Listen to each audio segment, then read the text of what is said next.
Baruch Hashem, nous allons commencer le mois des miracles, le mois de Kislev, qui est le mois où la lumière a réussi à dominer sur les ténèbres, puisqu'il y a la lumière de Hanouka, le mois de Kislev, et où une petite poignée d'individus, les Hashmonaïm, ont écrasé un empire entier. Il est évident qu'on est en train d'assister à l'écrasement de tout, l'anéantissement de tous nos ennemis. Mais on va essayer de comprendre ce que nous vivons, surtout qu'il faut qu'on sache que les choses vont plus lentement qu'à la sortie d'Égypte, mais par rapport à la sortie d'Égypte, on va comprendre certaines choses, et par rapport à des faits qui se sont passés dans l'histoire, on va un peu essayer de comprendre ce qui nous est passé, ce qui nous est arrivé, et ce qu'on est en train de vivre. Au moment de la sortie d'Égypte, il faut savoir que les nations, tous les peuples, sauf le peuple d'Israël, ont des anges qui les représentent. Là où oui, le monde est découpé en 70 zones, mais chaque ange qui a une zone qui est sous sa domination, il a des affluents, des petits anges qui sont sous lui, et lorsque par exemple on assiste, je vous ai donné l'exemple de la Russie avec l'Ukraine, ou d'autres endroits dans le monde où il y a des combats, il faut savoir que ce sont des combats qui se passent là-haut, au niveau de ces anges-là. Maintenant, quand est-ce que les choses se décident? Elles se décident entre Rosh Hashanah et jusqu'à la veille de Simchat Torah au Sha'ana Rabbah, où les décisions sont définitives et les feuilles de route sont données et les décisions sont prises là-haut. Donc rien d'étonnant de voir ce qu'on a vu,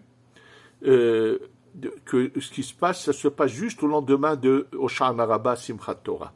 Et là, je veux d'abord revenir sur l'Égypte. Il faut savoir que l'ange qui était l'ange le plus important de cette époque, qui est au-dessus de l'Égypte, il va d'abord on va le faire tomber, mais pas détruit complètement.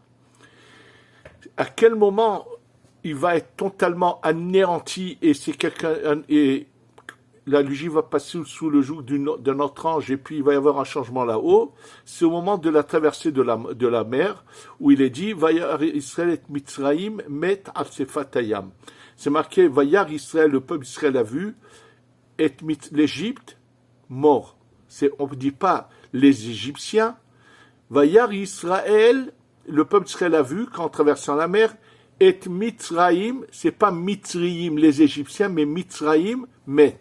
Le Zohar explique qu'en fait, ils ont vu, Dieu leur a fait voir une vision, où ils ont vu l'ange qui représente l'Égypte, là complètement mort, anéanti, il n'existe plus. Et d'ailleurs, c'est pour ça que tous ces Égyptiens qui ont été engloutis, et puis en Égypte, il y a eu une sorte de période terrible, puisque tout avait été anéanti par les 10 plaies, la mort va continuer pendant longtemps, il va pratiquement presque plus rien rester du peuple égyptien et de l'Égypte. D'ailleurs, depuis, elle n'a jamais eu un haut niveau, elle a eu des moments un peu mieux que d'autres, mais voilà. En tous les cas, c'est un peu dans cette même idée que les choses se passent. Et ce qu'il faut comprendre maintenant, c'est d'accord qu'on va essayer d'expliquer pourquoi tout d'un coup, ces monstres ont décidé de vouloir faire le combat, ça c'est une chose, qu'ils ont voulu sortir en guerre. Mais il y a aussi quelque chose qui est terrible, c'est qu'il s'est passé quand même comme une sorte ils ont eu, au début, il y a eu comme si il y a eu quelque chose qui s'est passé où il n'y avait plus la protection divine, puisque malheureusement, il y a eu cette perte dans les 1400 personnes, c'est quelque chose de terrible. Comme l'ont dit nos dirigeants depuis la Shoah, jamais en une journée, ou en si peu de temps, autant de personnes du peuple d'Israël sont tombées. Oui, malheureusement. Et ça, il faut le comprendre, c'est-à-dire c'est deux choses. Qui sortent en guerre, c'est une chose, mais on voit qu'il s'est passé quelque chose d'incompréhensible, que l'armée n'a pas pu savoir ce qui se passait, ni les services. Que s'est-il passé? Alors, pour le comprendre, il faudrait revenir à une partie de l'histoire qui se trouve dans le Tanakh, dans la Bible, qui se trouve à la fin du livre qu'on appelle Shoftim, les juges. À la fin du livre de Shoftim, les deux derniers événements mentionnés dans le livre de Shoftim, en fait, ne sont pas des événements qui se sont passés du tout à la même époque. Absolument pas. Et c'est pas sans raison que ces deux événements sont juxtaposés l'un avec l'autre. L'avant-dernier événement dont on nous parle de quelque chose qui est choquant et surprenant, mais qui s'est passé, que Michyahu, qu'on a appelé ensuite Micha, le fils de Gershon, fils de Moshe Rabbeinu, c'est-à-dire le petit-fils, malheureusement, de Moshe Rabbeinu, et dans le verset pour honorer Moshe Rabbeinu, c'est marqué Micha ben Gershon ben Menaché. Alors Rachid dit tout de suite, c'est pas Menaché, c'est Moshe. On a rajouté un noun d'ailleurs dans les vraies Bibles qui sont écrites selon la transmission. Ce noun, cette lettre en plus, n'est pas à sa place, elle est au-dessus, pour bien faire allusion qu'il s'agit bien du petit-fils de Moshe, qui malheureusement va faire une sorte d'idolâtrie qui va être suivie par grand nombre de gens. Et oui, il va y avoir des lieux d'idolâtrie avec ce qu'on appelle Pesel Micha. Cette idolâtrie, c'était une sorte il a fait une sorte de personnage comme ça, construit, bien sûr, c'est-à-dire en forme de je ne sais pas en quelle matière, qui était une sorte de forme d'idolâtrie qui a été servie malheureusement. Comme vous avez Bouddha, c'est-à-dire je vais en parler tout de suite, quelque chose de semblable à cela, malheureusement. Et bien sûr, cet événement s'est passé, puisqu'ici c'est le petit-fils de Moshe, donc c'est pas beaucoup de temps après que le peuple d'Israël est sur sa terre. Et juste après toute l'histoire de cette idolâtrie qui a pris une certaine ampleur dans certaines régions, il va se passer un autre événement, qui n'est pas à la même époque, qu'on appelle Pilegesh Bagiva.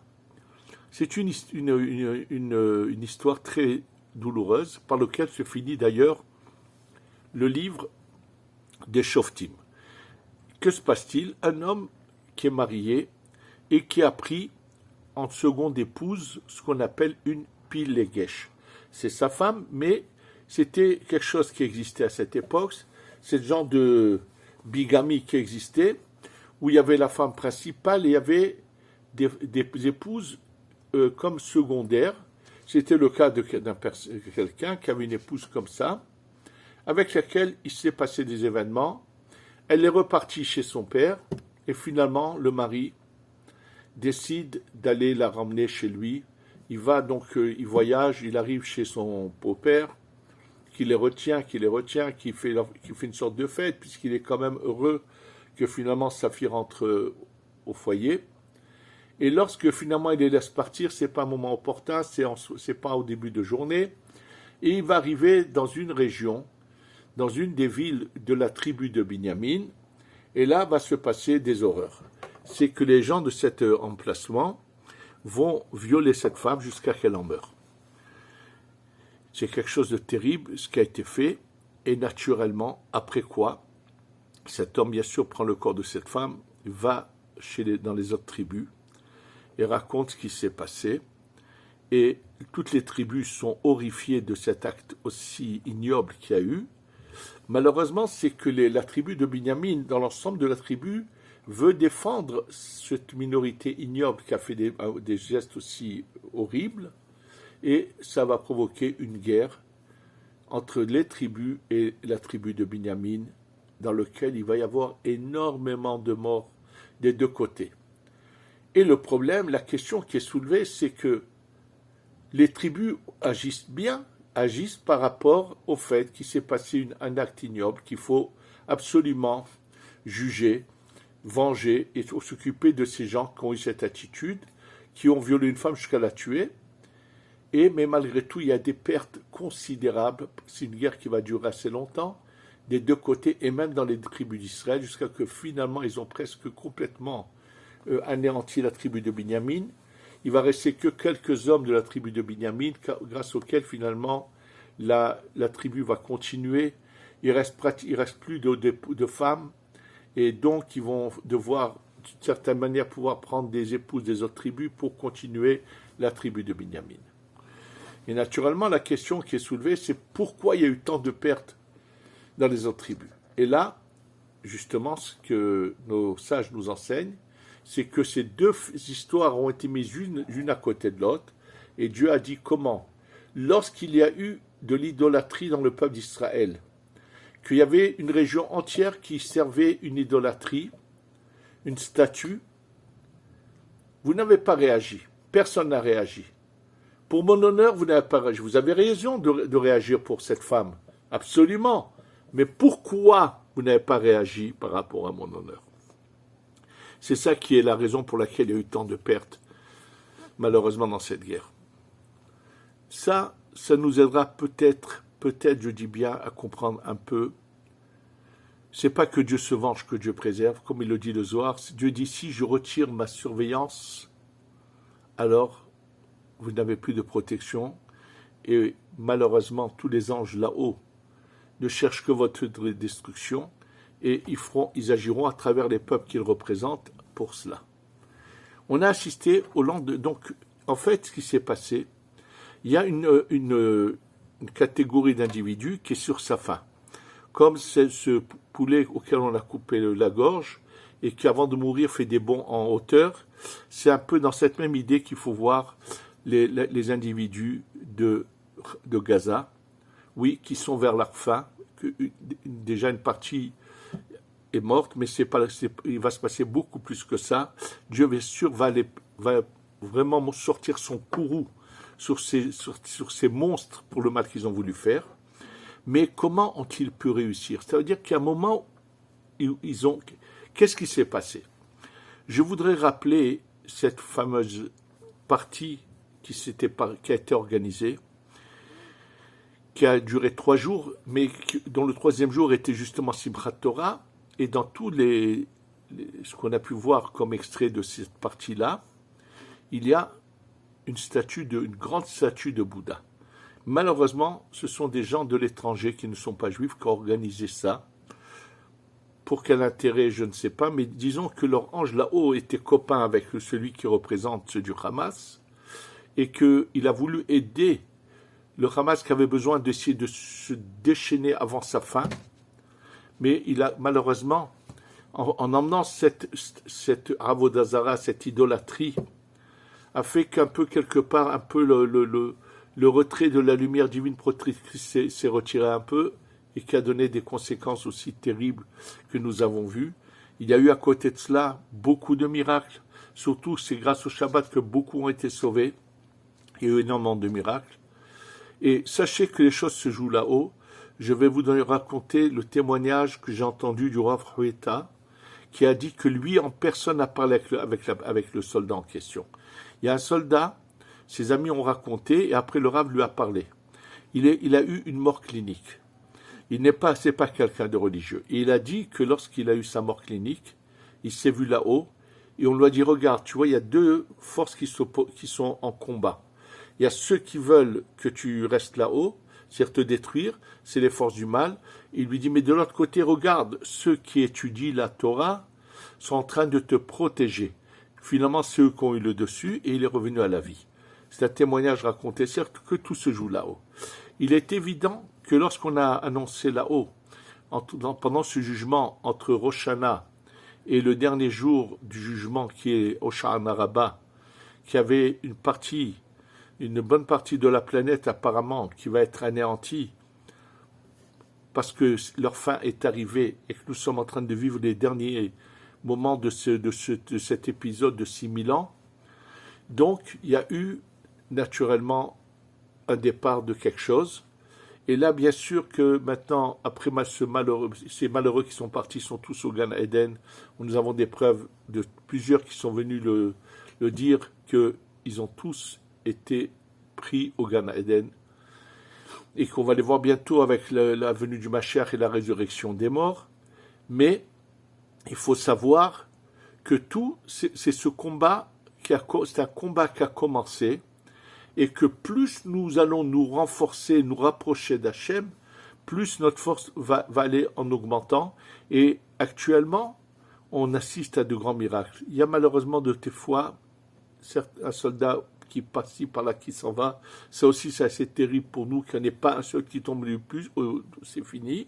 Et là, nous rentrons dans cette période qui va être celle de Hanouka. celle du mois de Kislev. Et le mois de Kislev, nous savons que c'était le mois de la délivrance, le mois où la lumière va dominer le mal.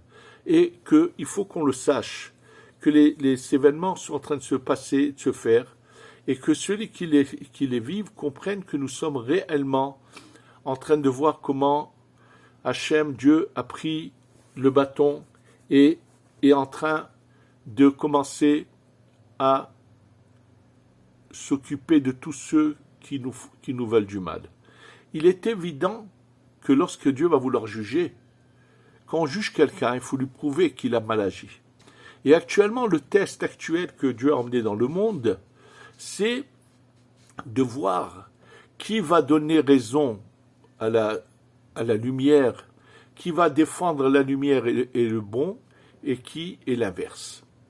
Bien sûr, vous allez être surpris, mais apparemment, on voit que l'ensemble du monde musulman est derrière ces monstres, mais rien d'étonnant à cela. Vous savez pourquoi? Vous remarquez une chose très intéressante, dans les parachiotes que nous lisons, nous voyons que, en fait, le peuple d'Israël naît à la naissance d'Abraham. Que se passe-t-il? À l'origine, dans Adam Arishon, il y a uniquement les âmes du peuple d'Israël.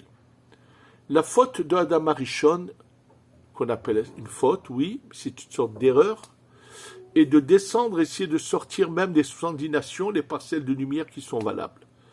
Alors, qui c'est qui va en avoir le plus, qui va en avoir très peu?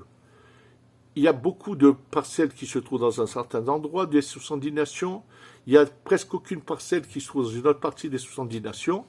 Finalement, cette erreur, entre guillemets, de Adam Arishon va avoir un impact aussi positif qu'on va voir, mais il y a quand même une erreur qui a été commise de sa part qu'il faut réparer. Adam Arishon revient en Gilgul, revient en réincarnation chez Abraham, Yitzhak et Yaakov. Maintenant, étant donné qu'il y a eu un mélange, il faut qu'il se sépare des résidus qui sont en lui. Et dans les résidus qui sont en lui, la première séparation va se faire au niveau de Abraham. C'est-à-dire que les trois pères, Abraham, Yitzhak et Yaakov, les trois sont la réincarnation de Adam Arishon. Un va être la réincarnation du Nefesh, de l'âme, une partie de l'âme. L'autre va être la réincarnation du Ruach et l'autre de la Neshama. C'est-à-dire que l'âme d'Adam Arishon se partage en trois et revient chez Abraham, Yitzhak et Yaakov. Alors Abraham est jeté dans une fournaise ardente. Et il est sauvé, mais pourquoi? Parce que tout simplement, lorsqu'on veut prendre une matière précieuse, qu'on prend de l'argent, et on veut enlever tous les résidus, tout ce qui n'est pas bon, toutes les saletés qui sont collées à l'argent, on prend du feu, on chauffe l'argent, et en chauffant, en brûlant l'argent, la matière de l'argent se sépare de tout ce qui n'est pas argent. C'est ce qui se passe avec Abraham, et donc les résidus d'Abraham vont aller chez celui qui s'appelle Ishmaël, qui est le père de tout le monde musulman, qui vont naître dans le ventre de Hagar, d'une étrangère. C'est une séparation. Et lorsqu'on arrive autour de Yitzhak, qui doit se séparer de ce qui est collé à lui, là, ça se passe différemment. Les deux enfants, Yaakov et Esav, se trouvent dans le même ventre de qui? De Rivka, dans un ventre pur. Yaakov est à côté de Esav pendant 9 mois. Oui, parce que Esav a tellement avalé en lui de parcelles de lumière que lui pourrait réparer. Malheureusement, Esav, ce qui est en lui, toutes ces parcelles n'ont pas réussi à être réparées, mais dans l'histoire, une bonne partie va être réparée. Sachez que dans toute l'histoire, dans le monde du monde musulman, où ont vécu une bonne partie du peuple d'Israël, il n'y a presque jamais eu de conversion de musulmans convertis au judaïsme. Ça n'existait pas. Les rabbinim n'ont jamais eu à faire pratiquement de conversion. Alors que dans ce qu'on appelle le Galut Edom, l'exil de Edom, qui est l'Occident, qui vient de Esav, dans toute l'histoire et jusqu'à aujourd'hui, sont nombreux les conversions. Pourquoi? Il y a énormément de parcelles de lumière là-bas perdues qu'il faut ramener. Donc aujourd'hui, en fait, les résidus dans lesquels il n'y a plus rien, et vous savez comment ils sont considérés, ces résidus dans lesquels il n'y a plus rien, ils sont comparés aux excréments que la personne sort de son corps après avoir mangé, une fois qu'elle a récupéré ce qu'il y avait de bon dans la nourriture, c'est comme ça que c'est appelé ces résidus où il n'y a plus rien de récupérable. Et c'est pour ça que ces résidus qui n'ont plus rien, qui vont finalement, ils n'auront rien qui va leur donner la vie, essaient de se débattre et essaient de faire entendre leur voix. Mais ils sont exactement, je vous dis, comme ce poulet que lorsqu'on lui coupe la gorge, qui fait des bonds en hauteur, finalement jusqu'à qu'il tombe totalement. Et là, le jugement va leur prouver que ils étaient tous hypocrites, menteurs, qu'ils ont cherché à défendre des monstres et des assassins, sans faire cas du mal qui réellement qui a été fait. Et de l'autre côté, il faut savoir qu'il y en a beaucoup. Il y a une partie, on y a toutes sortes de personnes, mais il y en a beaucoup qui vont prouver qu'eux ont finalement fait dominer la lumière qui est en eux sur l'obscurité, et eux, c'est ça qui va les sauver. C'est pour ça qu'on assiste à tous ces événements dans le monde, mais également à un phénomène qui va faire que finalement, dans beaucoup de pays, beaucoup vont commencer à partir. Je plains ces pauvres malheureux qui se trouvent en Iran, ces juifs qui se trouvent en Iran, qui ont été quelque part aveuglés par l'argent. Oui, parce que je peux vous le dire, j'ai eu l'occasion, il y a pas mal d'années d'en rencontrer. Ils sortaient de l'Iran par un autre pays, venaient en Israël, des gens qui ont des maisons ici. Et il m'est arrivé de les rencontrer dans le kollel, dans mon bureau. Et je leur ai dit, mais pourquoi ? Qu'est-ce que j'ai vu un monsieur en face de moi qui s'est mis à pleurer, mais qui est reparti quand même. Et aujourd'hui, ils sont pris dans un piège. Et c'est malheureux qu'ils n'ont pas compris, qu'ils n'ont pas compris le message, que c'était fini là-bas, qu'il n'y avait plus rien à récupérer dans ce pays comme parcelle de lumière, et qu'il fallait qu'ils s'en aillent, parce que s'ils n'étaient pas là-bas, je pense que depuis longtemps, un tremblement de terre aurait complètement englouti tous les Iraniens avec tous les ayatollahs dans toutes les formes, puisque c'est ce qui va se passer, que Dieu va maintenant sortir son courroux et faire justice sur tous ceux qui veulent notre destruction. Qu'ils arrêtent de nous faire croire que c'est que les Juifs d'Israël qui n'aiment pas. La preuve, c'est que tout récemment, là, il y a quelques jours, au Brésil, grâce aux services secrets israéliens qui ont donné des informations, la police au Brésil a arrêté des envoyés de l'Iran qui voulaient tuer des fidèles de la synagogue au Brésil. Ça veut dire que c'est une haine contre les Juifs, quoi qu'il en soit, et de vouloir leur faire du mal. Mais ils comprennent pas que leur fin est déjà là, que nous sommes en train de vivre les derniers moments de ce cycle, et que Dieu va faire une justice, et que les bons, même des nations, seront récompensés et pourront avoir accès à cette étape suivante, et que Be'ezrat Hashem, nous sommes en train de vivre ce qui se passe, et mon plus grand souhait et la bénédiction, je voudrais envoyer, que j'ai reçu moi-même il y a 47 ans par deux grands saints, Baba Saleh et Rabbi Mordechai Shravi, au moment où j'ai voulu venir en Israël. J'étais marié avec 3 enfants déjà, Kol Elman, donc sans grand revenu, mais j'ai reçu la bracha de 2 tzadikim qui m'ont permis, dans l'état où j'étais, de pouvoir venir et m'installer. Que cette bracha parvienne à tous ceux qui le désirent, et que Hachem les aide à venir, et que ensemble ici on reçoive le Mashiach avec le Beth Amikdash, et on va assister dans ce mois de lumière à l'extermination de nos ennemis, à l'anéantissement de nos ennemis et à la délivrance totale qui est en train d'arriver chez Tavo avec Tegula Bimera Be Amen ou Amen Ve Amen.